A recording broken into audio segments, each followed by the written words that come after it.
तो फाइनली अब जो मैं रिकॉर्ड कर रहा हूँ, ट्रांसमीटर का वॉल्यूम 2% प्लस है, ठीक है। और रिसीवर का जो वॉल्यूम है वो बिल्कुल जीरो पे है, ना ही तो प्लस है और ना ही तो माइनस है। अब हम क्या करते हैं कि ट्रांसमीटर के वॉल्यूम को मिडिल पे लाते हैं, बिल्कुल जीरो पे। अब फिर से हमने क्या किया कि ट्रांसमीटर का वॉल्यूम बिल्कुल मिडिल पे है, जीरो पे है, माइनस नहीं है ना प्लस है। और उसके साथ रिसीवर का जो वॉल्यूम है उसको हमने 6% माइनस कर दिया है।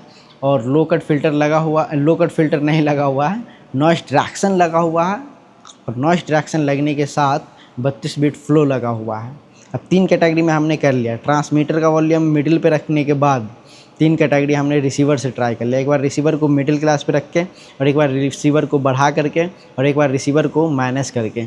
और ये तीनों कैटेगरी हमको देख लेना है ताकि पता चल जाए।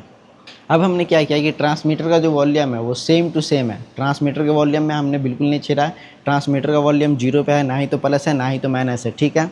और रिसीवर का जो वॉल्यूम है उसको हमने क्या किया कि 7% प्लस कर दिया है। मुझे लग रहा है कि ट्रांसमीटर में कम साउंड पे थोड़ा अच्छा रिकॉर्ड हो, और यहाँ से जब अच्छा आउटपुट जाए तो वहाँ साउंड बढ़ने पे साउंड भी बढ़ेगा और बेस्ट भी रहेगा।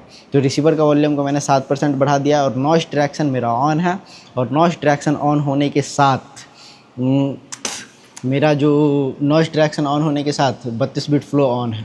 अब एक ठो काम और करते हैं रिसीवर को ही लेकर के। ट्रांसमीटर का जो वॉल्यूम है वो बिल्कुल जीरो पे है, रिसीवर का भी वॉल्यूम बिल्कुल जीरो पे है, और 32 बिट फ्लो लगा हुआ है, और नॉइस डिडक्शन लगा हुआ है।